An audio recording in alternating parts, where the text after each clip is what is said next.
Hello everyone! Welcome back to the VPET International Conference 2020. VPET has always been a key driver of manpower development for meeting the needs of the ever-changing economy.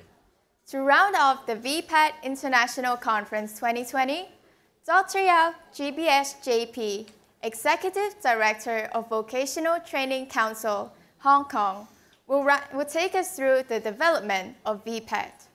2020 is the beginning of a new decade, so today we are happy to have two WorldSkills competitors, Robo and Pearl from VTC Hong Kong, to join Dr. Yao to talk about who's driving VPET in this new decade and beyond. Please welcome Dr. Yao, Robo, and Pearl.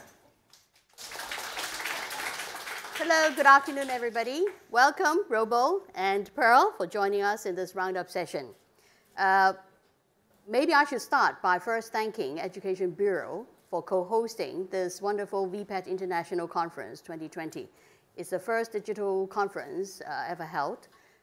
So thanks to Education Bureau, thanks to our secretary for making his opening address. And I also want to give special thanks to all our overseas and local speakers. In particular, Director General Heinonen from Finland, and also Sir Chris Husbands from the United Kingdom. Also my friends and colleagues, Mr. Jeff Streeter, Mr. Eric Pang, Chairman Tony, and President Christina from DI. So thank you very much. But I must thank you all in front of the, joining us here, using your iPhone, your iPad, and logging in to join us here today. So thank you. Again, if you don't mind, I just also want to thank Consul General Finland and a lot of our overseas international organizations. I want to thank ITE from Singapore, of course, TAE from Australia, also World Federation of Colleges and Polytechnics, and also WorldSkills International and their member states, members, including WorldSkills China. Thank you so much. You have drawn an even bigger audience than we first planned it. So I hope you're going to enjoy this conference, and this will be the last session, and which won't take us too long. So why don't we go to our business here? First of all, Pearl, I need your help. So help me review the first polling question that we put to our audience earlier. Over to you, Pearl. All right. Thank you for those who took the time and sent us the answers. As promised, we will share the results with you now. So the first question is, what are the three most important competencies for success in the future workplace? So the problem-solving skills top the list, followed by digital skills and collaboration skills. I have no doubt that problem-solving skills is the most important. As most of the speakers have shared today, the world is changing fast. So facing the unknown future, we have to gear up and be a flexible problem solver, right? Well, I think all these skills are interrelated, isn't it, Pearl? Yeah. I believe all of us would agree that digital skills are very important because we live in a digital age. But as many speakers have reminded us earlier on, that's not the only thing that counts. Facing the new world of work, people are required to master multiple skill sets and competencies. Collaboration skills and co-creation also play a major role in forming solutions to everyday life. I'd like to quote Director General Heinonen, who spoke to us earlier. That's what he said. A map is not enough, as the context is always changing. And he goes on to say that we should be able to give people a compass navigating into the future they are looking for. He also told us that character and attitude building is becoming more and more important in the field of education and training. I cannot agree with him more. So Pearl, I know you are a staunch believer in skills, and as ambassador or Asia's representative of WorldSkills Champion Trusts, would you like to share your experience with us on how skills change life? Sure, thank you. Skills really made me who I am today. Skills education did create a lot of opportunities for me. it sent me on my career path as an exhibition designer. So skills totally changed my life. Back into 2015, I participated in WorldSkills competition. And through this experience, I have developed my design thinking skills and problem solving skills.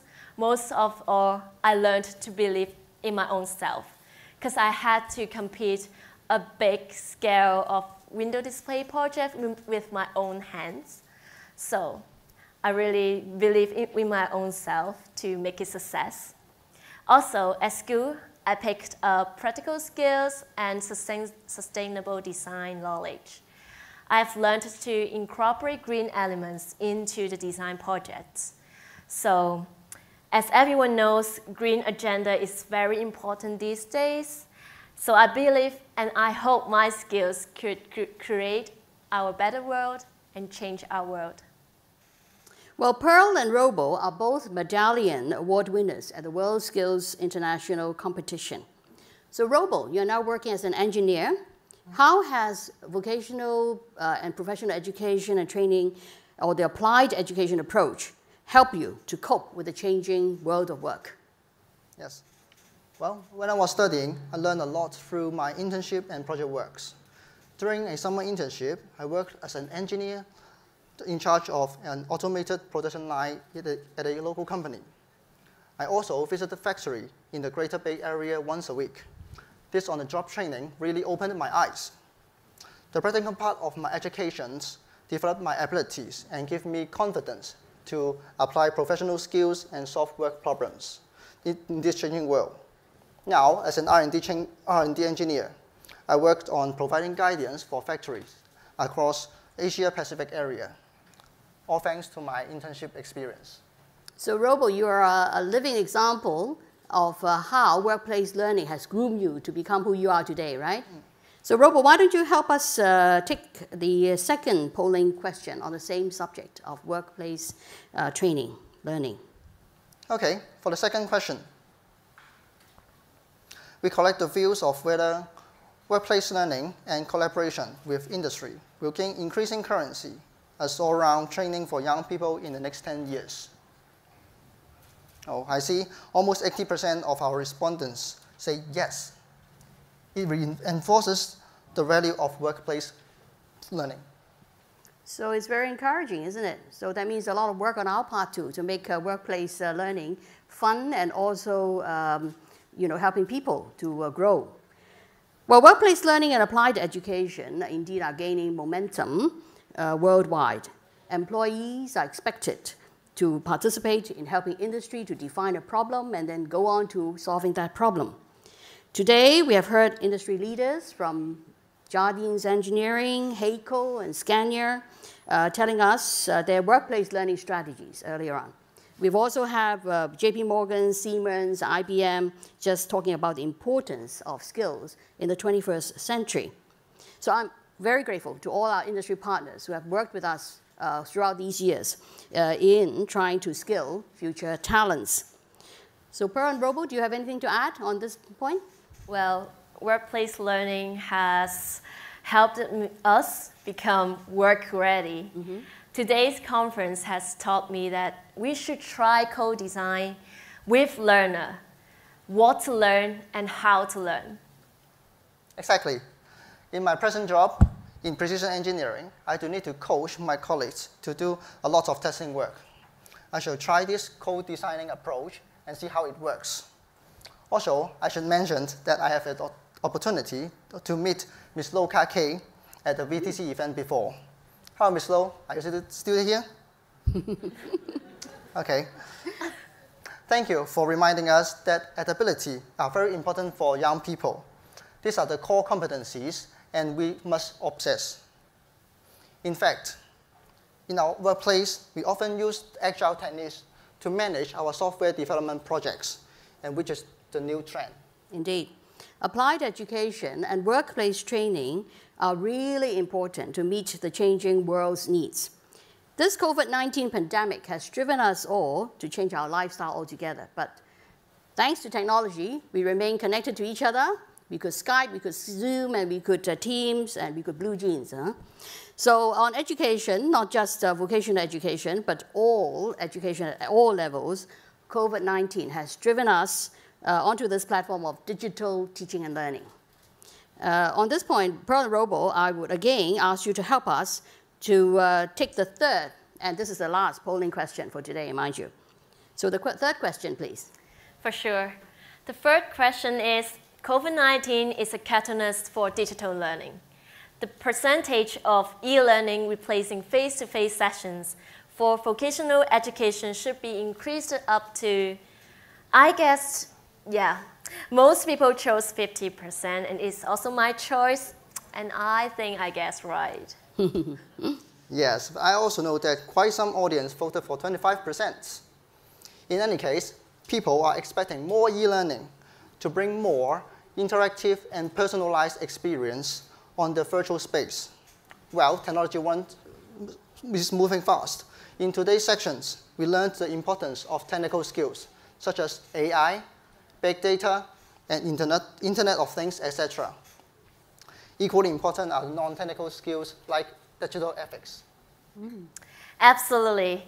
As an exhibition designer, apart from creativity, we have to have a sense of empathy to understand what other people feel. So at the end of the day, it's not just skills that matter. We have to be innovative, creative, and proactive. That's very true. We also have to keep an open mind, learn to learn. And remember, always remember the importance of ethics, such as the need to protect intellectual properties and respect people's privacy. I think that's how we make the world a better place. Well, thanks, Pearl and Robo, for sharing your thoughts with us today. The discussion today has given us a lot of food for thought. And in driving VPET forward, I believe the international community will have to work even closer with each other. We have seen the earlier video on the power of skills produced by WorldSkills International. Again, I must thank WorldSkills International Secretariat for this video and also for the many other video footages that we enjoyed during break time, showcasing young talents in all different types of skilled occupation. Thank you. Here in Hong Kong, it remains our strategy to be part of the global applied education community. And that's why we work closely with and stay connected to our partners, British Council, WorldSkills International, World DDEC, World Federation of Colleges and Polytechnics, BIBB, just to name a few, and many of our overseas institutions, Turku University, Sheffield Hallam University, Lincoln University Technical College. I cannot name them all here, so thank you so much. I think that, I do hope that VPET will become a priority choice for youngsters to empower themselves and also to steer our community forward. And we do hear a lot today about skilling, upskilling, reskilling. So now let's come back to what we're supposed to do in this session, right? We're supposed to answer this question. Who's driving VPET? Now we're in a new decade. This is 2020. So who's driving VPET 2020 and beyond? I think the answer is very obvious, audience. Robo will have to drive it because you're a trainer now. And Pearl, you have to drive it because you are an entrepreneur now, right? So you will have to drive it. You and I will have to drive it. Everybody will have a role to play in driving VPET. As Sir Chris Husband said earlier, if I may quote him again, you know, we must build active links between on-the-job learning and off-the-job learning. And above all, we must always, as Sir Chris said, put the learners at the heart of it all when we create the learning opportunities for our students. So let's work together and build skill talents for a better tomorrow. So let's go home and all become lifelong learners and be healthy and happy lifelong learners with, you know, lifelong what you all like shown earlier, work-life balance, right? So there's no conflict between the two. So let's all go back and start the skills and also, I think, lifelong movement. Thank you very much. I really appreciate your being here with us today, and I hope we could have other sessions in future. So may I hand over the time to the two lovely MCs? Thank you so much. Thank you, Dr. Yao, Robo, and Pearl, for sharing your views with us. The VPET International Conference 2020 has officially come to an end. We hope you enjoyed this digital experience as much as we did. Thank you so much for joining us today, especially those from around the world across different time zones. Thanks again for your support. Have a good evening. Goodbye. Bye.